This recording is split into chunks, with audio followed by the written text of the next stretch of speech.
Jadi welcome back to Silent Trader Academy Channel. Ya, masih berjumpa kembali dengan saya Om Silent di kesempatan morning briefing hari ini untuk tanggal 22 November 2021. Oke, saya recordnya di tanggal 19, masih hari Jumat after close market. Jadi, kalau ada perubahan informasi update terkini di hari Sabtu atau Minggu ya nggak include ya dalam analisa saya kali ini. Oke, kenapa cepat-cepat? Karena Sabtu Minggu saya ada urusan bisnis lagi, gitu ya. Dan market all time high sesuai outlook kita bahwa market masih sustain di atas angka EMA 13. Ya, berarti dia komitmen buat high baru. Nah, udah ini semi breakout lah ya, dan bagus untuk market. Meskipun memang overall belum terlalu banyak juga yang ke-trigger. Tadi baru beberapa kayak komoditi, batu bara gitu ya. Batu bara yang naiknya cukup signifikan, Telkom dan lain-lain. Nah, nanti kita bahas lah. Cuman di morning briefing kali ini spesial, agak sedikit lagi hype dan rame diperbincangkan terkait MTEL, Mitratel yang akan listing di hari Senin nanti. Maka saya akan mencoba untuk menjelaskan atau menceritakan dari sudut pandang saya. Jadi kalau teman-teman mau tahu strategi dan kayak gimana pandangan dari saya, pastikan teman-teman tonton video ini dari awal sampai akhir. Nah, sebelum jauh-jauh kita akan mulai masuk ke pembahasan ini strateginya nih. Ya, saya udah nyiapin strateginya di morning briefing VVIP. Saya udah kasih strateginya untuk teman-teman di VVIP. Ya, strategi untuk MTEL. Nah, pertama kita ada profit 1, cut loss 1.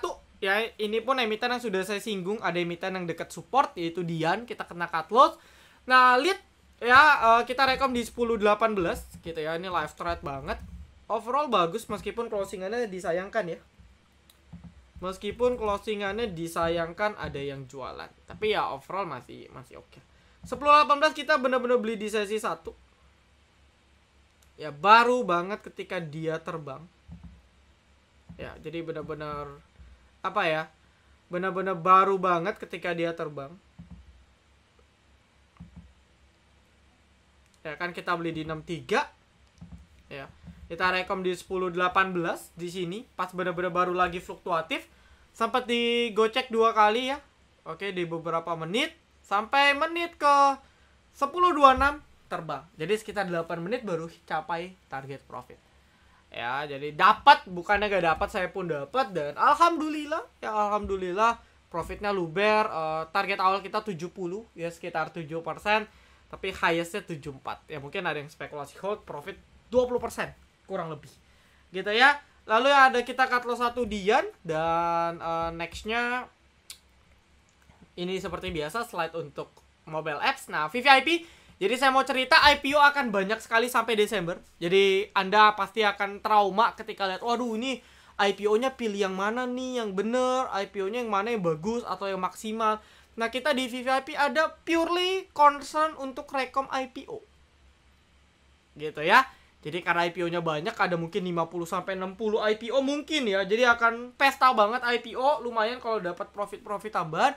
Yang mau join VVIP silahkan dapat rekom, dapat swing. Juga ketika teman-teman join, 3.000 rupiahnya kita sisihkan untuk donasi. Gitu ya, dan lain sebagainya. Jadi worth it banget kalau teman-teman mau join VVIP untuk rekom-rekom IPO. Minggu depan ada IPO lagi, minggu depan lagi ada IPO lagi, dan seterusnya. Ya. Nah, lalu berikutnya kita akan, ini requestan ada sih ya, cuman mungkin kita akan fokus aja ke market dan Mitratel kali ya untuk special morning briefing. Nanti kalau ada waktu saya baru coba bahas. Nah, hari ini market breakout, ada volume seperti yang saya bilang, karena waktu itu fall spike di sini sebenarnya indikasinya bagus. Hari ini kayaknya sebenarnya hari ini inflow-nya dari Telkom ya. Mostly didukung Telkom BRI aja. Sisanya sih sebenarnya netral, Telkom naik hampir 7%. Banyak yang bilang, wah ini mengindikasikan bahwasanya MTEL akan naik, Om. Bisa jadi. Ya, karena Telkom kan induknya. Gitu ya, jadi banyak spekulasi, tapi kita nanti last price action, ada info ya berarti bagus. Ya, ada info berarti bagus. Meskipun teman-temannya kayak apa ya, ISAT kayak belum, nggak terlalu ke trigger ya. ISAT naik 1%, Excel 4%, lumayan ya. Friend masih di bawah support ya. Telkom jarang banget ya, hampir nggak ada candle setinggi ini. Paling kayak gini nih. Ya naik 9%. Habis itu udah jarang banget Telkom breakout langsung dalam satu candle ada inflow. Ya mungkin ini bisa dijadikan asumsi Mitratel bagus. Amin. Oke, market outlooknya berarti masih ke atas. Cuman ingat dalam berproses market breakout atau di saham pun juga sama, proses mereka naik itu akan movement turun, movement naik. Yang penting teman-teman tahu kaidah-kaidah market itu gimana. Nah, kaidah paling gampang ini saya kasih ini garis merah. Jadi teman-teman patokan aja di garis merah. Anda lihat ketika market benar-benar sustain di garis merah, dia akan pasti membeli. Jadi follow aja, selagi dia follow terus di atas garis merah itu masih aman. Sambil kita nanti combine dengan info-info atau outflow dari asing, serta kita combine dengan info-info dari luar. Ya, berita-berita dari luar yang mungkin mempengaruhi bursa kita. Overall masih bagus meskipun belum semua sektoral bangkit. Ya, feeling outlook saya cerita dulu untuk minggu depan. Saya mungkin akan mulai lirik ke komoditi lagi. Ya, kayak misalnya CPO ya. Nggak tahu ya hari ini naik ke CPO. Coba kita cek ya. Batu bara juga udah mulai stabil, ya udah nggak turun nih, udah mulai sideways. Ini udah indikasi yang bagus juga tentunya. Lalu CPO tentunya hari ini naik ya, apa koreksi? Kemarin sih naik ya. Oke, hari ini open udah tembus balik 5.000 lagi gitu kan. Batu bara juga beberapa Indi, Adaro, PTBA, ITMG ini kan udah mulai gerak, makanya market hari ini breakout. Komoditi-komoditi lain kayak nikel, tins ya, harum tadi kan naik banyak. Lalu ada tins. Ya ini tins chartnya juga lumayan bagus gitu ya, ada harum dan ada antam, inco. So, menarik untuk melihat komoditi di minggu depan. Ya, termasuk baja-bajaan gitu ya. Kayak ISSP, Bajala dan lain sebagainya. Oke? Nah, nanti detailnya kita di VVIP. Lalu berikutnya kita lanjut aja ke pembahasan karena Mitratel agak panjang ya. Kita discuss aja. Jadi teman-teman saya juga mau tahu dong, bisa chat di kolom komentar outlook untuk Mitratel versi teman-teman itu gimana. Apakah di hari pertama Mitratel ini akan hancur atau justru akan duar langsung arah 2 kali, 3 kali dan sebagainya. Oke, kita langsung lanjut ke pembahasan Mitratel PT, Daya Mitra Telekomunikasi Tbk, sektor infrastruktur, subsektor wireless telecommunication, ya atau kalau bisa kita bilang penyedia jasa menara telekomunikasi yang terbesar ya dari sisi jumlah menaranya. Jadi kalau bisa kita bilang nih market leadernya. Ya, makanya ini IPO yang sebenarnya dari awal tahun nih udah dinanti Mitratel. Gitu ya. Ini detail-detailnya. Nah, ada beberapa hal yang menarik. Pertama, jumlah saham yang ditawarkan yaitu 22 juta lot. 229 juta lot atau senilai 22 miliar. Ya, kalau kita kaliin dengan harga 800, maka dapat harga IP atau dapat dana sekitar 18 triliun. Oke. Dapat 18 triliun. IPO Bukalapak kemarin itu sekitar 25-an ya kalau nggak salah ya. Dapat sekitar 25. Ya 25 apa om? 25 triliun. Jadi IPO-nya hampir sama besar dengan Buka. Ya itu poin pertama. Nah, lalu poin kedua ialah ya partisip atau penjamin emisinya ini banyak. Ya biasanya penjamin emisi itu kadang tunggal. Ya cuman satu. Ya include partisipasi admin. Tapi ini sampai ada 1, 2, 3, 4, 5, 6, 7, 8, 9, 10, 11. Ya ini Morgan Stanley kayaknya udah exit ya. Makanya kodenya tuh F0. Ya jadi ini luar punya lah ini Morgan Stanley. Ya ini kan Dana Sakti Sekuritas, Yulie. Ya ini emiten atau broker-broker yang big fund biasanya. Gitu ya, IN, GW ini kan broker-broker big fund ini. Ya JP Morgan, tapi ini JP Morgan BK-nya banyak copet sekarang ya. Ya jadi overall banyak. Nah, ini poin-poin yang Anda harus ketahui dulu perbedaan-perbedaannya. Nah, sisanya kalau kita lihat dari prospektus, ya kalau kita lihat singkat dari dia punya prospektus, panjang ya prospektusnya ya. Ya memang nggak akan mau baca orang mah. Kenapa? Capek. Kita lihat dari laporannya aja. Kita lihat dari laporan laba ruginya si Mitratel. Saya akan zoom in aja biar lebih enak.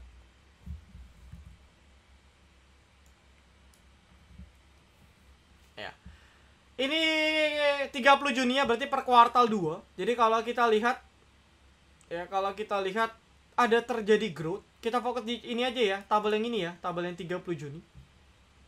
Ya. Kalau kita lihat dari tahun 2018, 19, 20 ini growth. Ya, pendapatannya growth. Berarti 4 triliun naik ke 5,3 T, naik ke 6,1 T. Gitu ya. Nah, waktu lagi pandemik, ya ini pandemik pun naik. Anda bayangkan pendapatannya. Waktu pandemik, ya Anda bisa perhatikan bahwa Juni 2020 dia pendapatannya 2,9 T.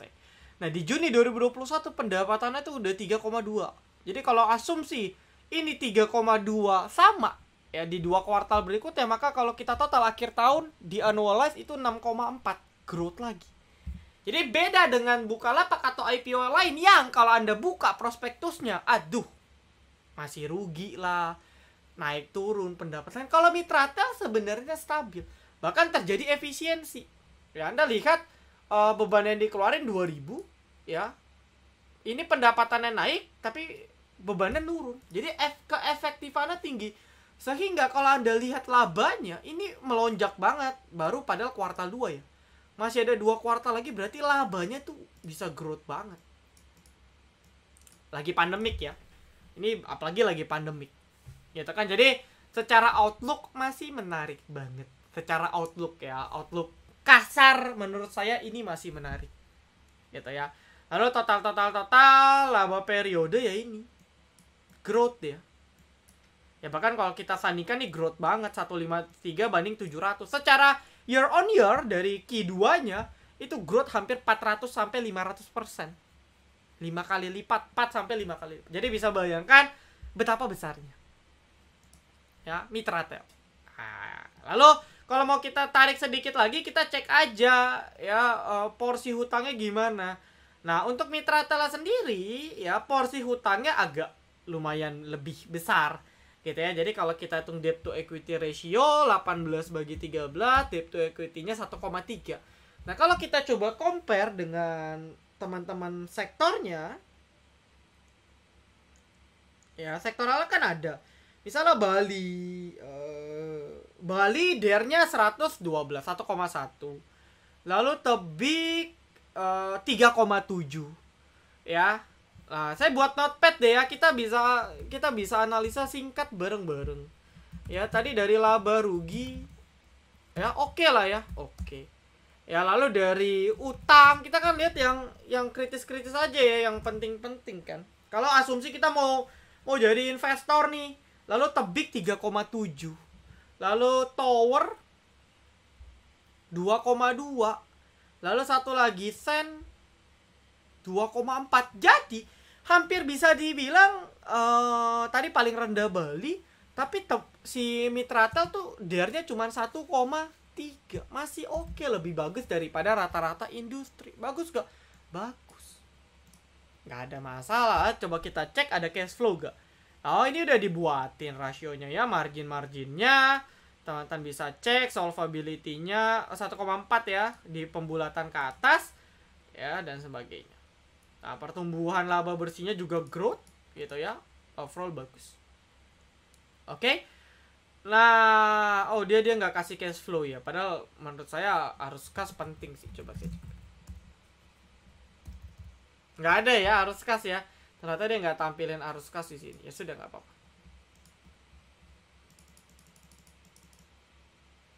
Oh, ini belum diproses. Nah, dari sini ya. Oh, ini dijelasin lagi nih. Detail-detailnya ya, detail-detailnya dia jelaskan di sini.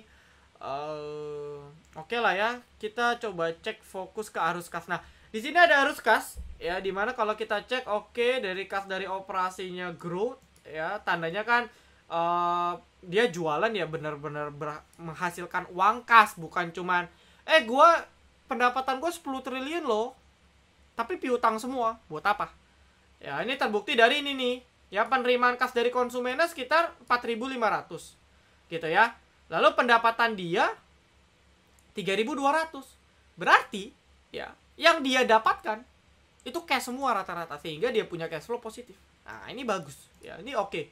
Lalu dari investasi, kalau aktivitas dari investasi harus minus karena untuk ekspansi, beli alat tetap, beli aset tetap, beli mesin-mesin, beli apapun penunjang lahan, gedung dan sebagainya untuk investasi ke depannya itu wajib minus. Nah, dan ini oke. Ya walaupun minusnya agak besar ya di 2021. Gitu ya. Saya sih nggak tahu buat apa, tapi kuncinya oke. Lalu dari pendanaan, oke, modal saham penerimaan jangka panjang, dia pun rutin bayar utang. Anda lihat dia konsisten cicil utangnya bagus. Ada dividen juga yang menarik, berarti sunnya Mitratel akan ada dividen. Overall oke. Ya. Overall oke. Nah, ini ada penambahan modal saham ya di sini. Ya kan total masih good. Jadi dari arus kas pun saya rasa oke masih. Ya, saya nggak bandingin per sektor ya kelamaan. Jadi overall masih good. Ya, kas dan setara kasnya masih oke. Ya ini sisanya saya udah nggak bahas. Baca aja lah. Ya baca aja detail-detail. Saya pun nggak bahas sektoral dari menara telekomunikasi ya. Saya cuma bahas secara singkat. Jadi kesimpulannya dari sisi keuangan ya good banget.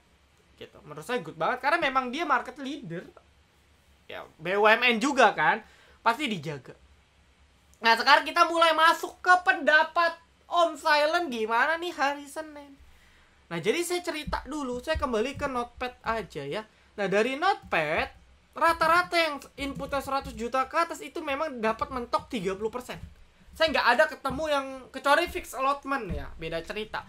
Tapi kalau yang nggak fixed allotment, saya belum nemu member-member saya yang dapat 30% lebih, atau kepala 4. Ya mungkin 31-32%, oke. Tapi nggak ada yang 40%, 50%. Saya jujur aja saya input 25.000 lot, 2 miliar dapat 7.600-an. Sekitar kurang lebih 30%. 30% lebih lah, 32%, 33%. 600 jutaan.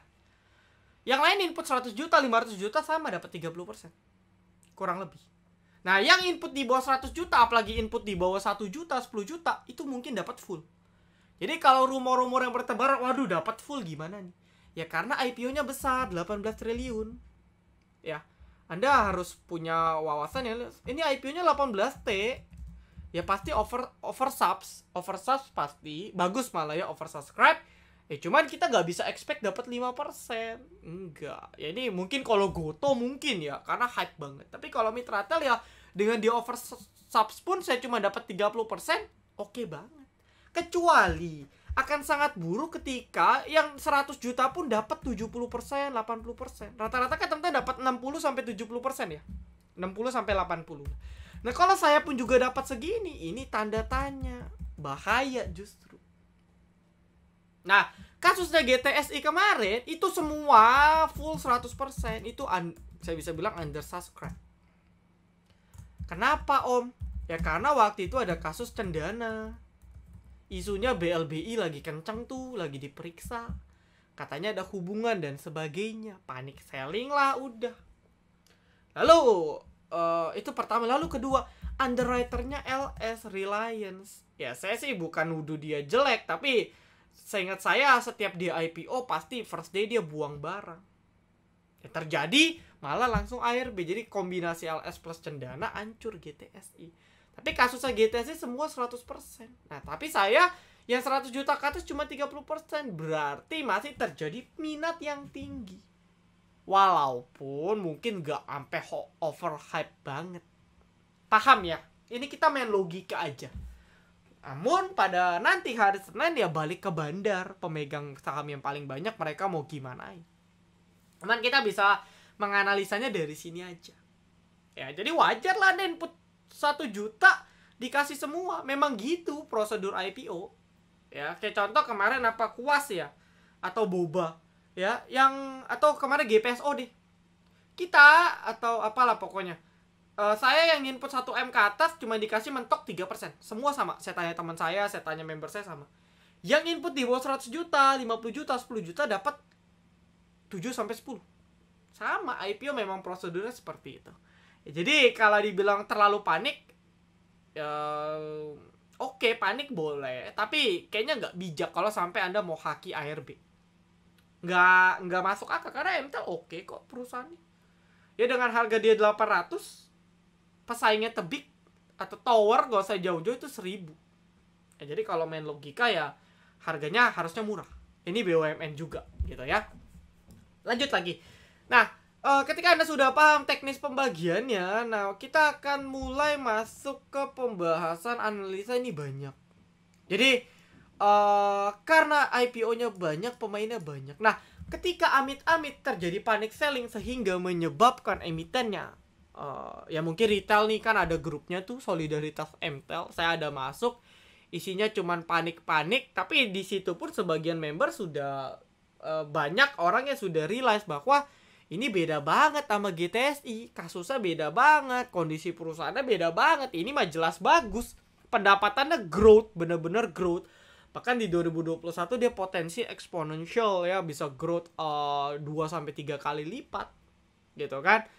Ya secara valuasi saya belum ngitung, tapi ya logik kalau kita compare dengan industri, perusahaannya sehat, keuangannya sehat, stabil, arus kas oke dan sebagainya. Jadi oke. Ya kita ngomong Funda ini udah oke backgroundnya. Amit-amit pun kalau KRB Anda mau keep juga oke aja, nggak masalah.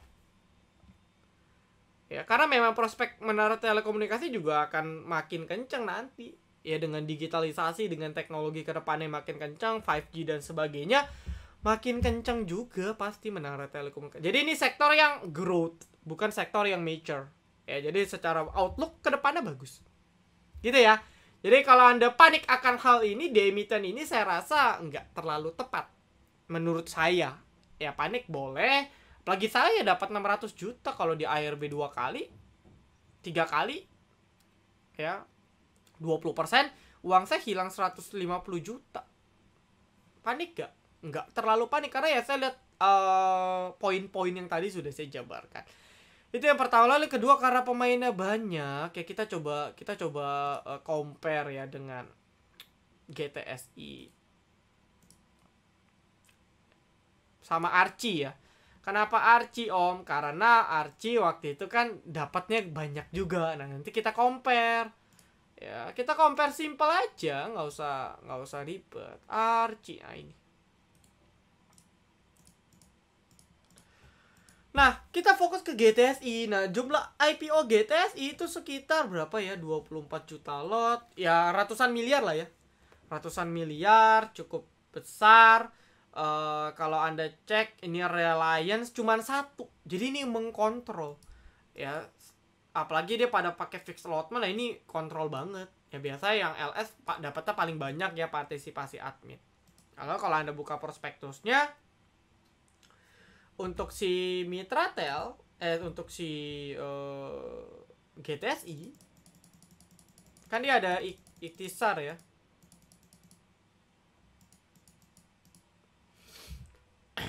Ya, nah kalau Anda lihat ikhtisarnya, ini pendapatannya growth, tapi ya growthnya begitu aja.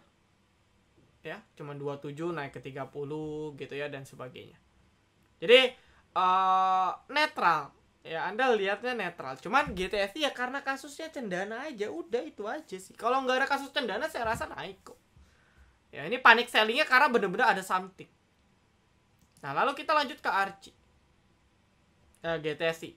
Ya, jadi beda banget, ini tunggal, sedangkan Mitratel banyak. Jadi kalau amit-amit partisipasi adminnya buang satu, ini pasti nahan. Kenapa? Mereka pun nggak mau sangkut. Nah, pertanyaannya apakah semua akan panic selling? Om, saya rasa enggak, karena terjadi oversubscribe.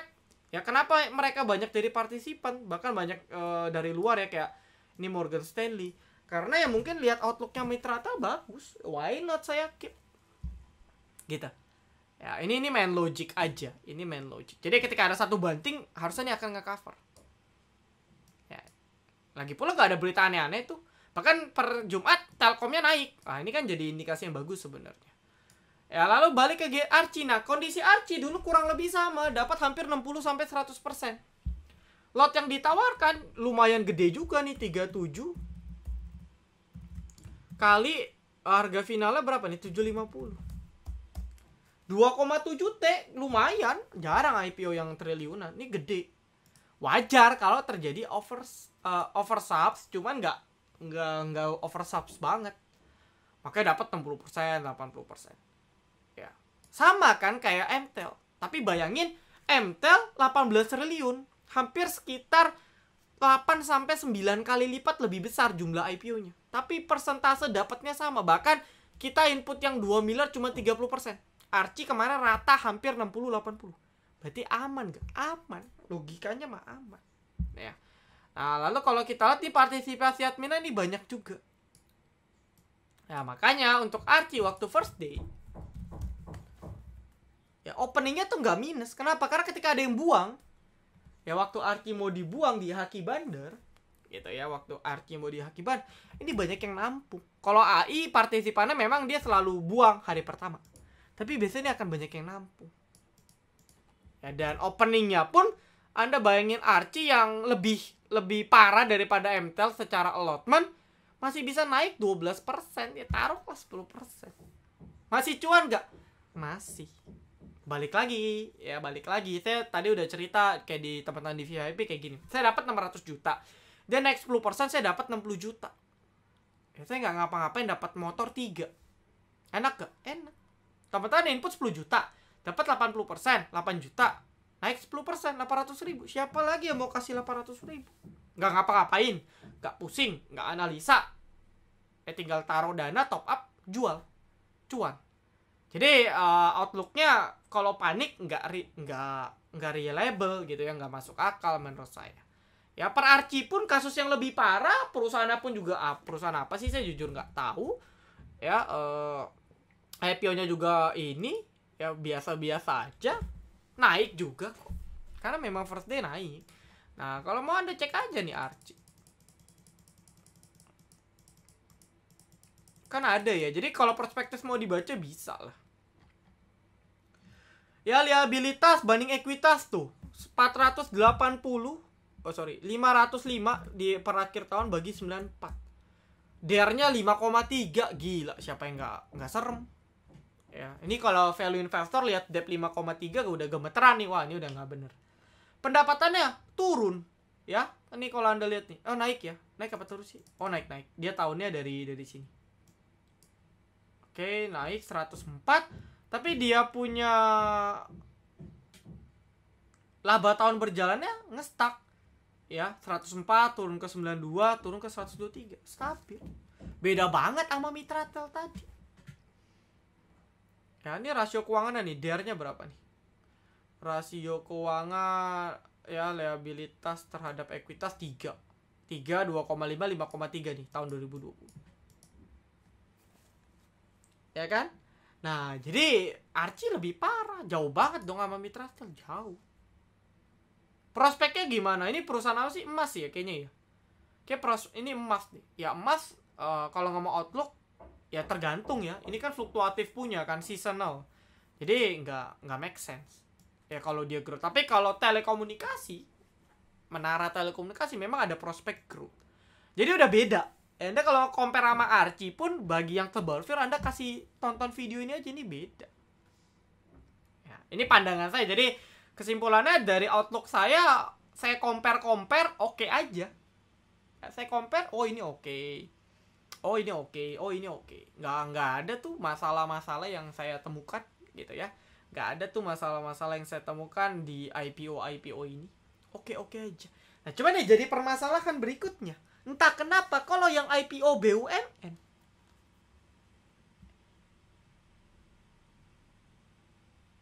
ya kalau yang dilihat itu kalau yang IPO itu BUMN, entah kenapa kayaknya agak susah naik banyak. Nah dulu ada satu IPO yang dulu banget sih, saya pun belum trading saham dulu, Gia Garuda. Memang perusahaannya rugi ya. Tetap Garuda tuh rugi memang tiap tahun. Tapi kan hype karena Garuda Indonesia. Dulu tahun 2011 kalau Anda track Garuda Indonesia di 2011 itu correction. Ya, kita coba mundur. Apakah Mirai masih punya datanya di 2011?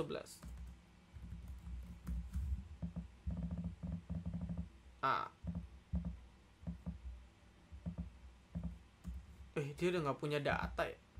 Apa 2000? Oh, Januari 2012 ya? Nggak ada data ya? Oh, dia nggak punya data nih. Oh, 2011 awal. Coba ya. Dia 2011 bulan 2. Coba. Oh dia Mirai-nya udah nggak ada data ya. Nah kalau Anda lihat dia IPO-nya turun. Ya. Lalu apalagi misalnya banyak sih, Anda nanti cek aja satu-satu. Tapi pada conclusionnya iyalah entah kenapa rumor-rumornya kalau yang BUMN naik, BUMN yang listing agak-agak lemes katanya sih gitu. Nah itu yang salah satu poin negatif aja yang saya temukan. Dan memang yang terakhir Gia itu nggak IPO-nya gagal bisa dibilang, walaupun emitennya hype ya. Itu doang sih. Tapi dengan comparison dari poin-poin yang sudah saya jelaskan tadi, overall harusnya oke-oke aja. Nah strateginya saya nggak ceritakan di sini karena terlalu panjang ya. Strateginya saya udah jelasin di morning briefing VVIP untuk teman-teman VVIP. Jadi teman-teman kalau mau join VVIP silakan tuh ya. Dan banyak juga project IPO kita ke depannya, jadi overall masih oke. Ya teman-teman bisa ikut dibahas IPO mau ikut yang mana, karena banyak banget IPO dan Anda pasti akan bingung. Ya jangan sampai Anda beli IPO-nya kayak GTS gitu ya. Oke, jadi saya rasa cukup. Kesimpulannya saya ada MTEL dan feeling saya berkata mungkin dia nggak open ARA, mungkin dia nggak open ARB, tapi chance besar banget dia open minimal plus. Nah cuman kita belum tahu plusnya berapa. Ya doain aja prediksi saya bener biar kita sama-sama happy.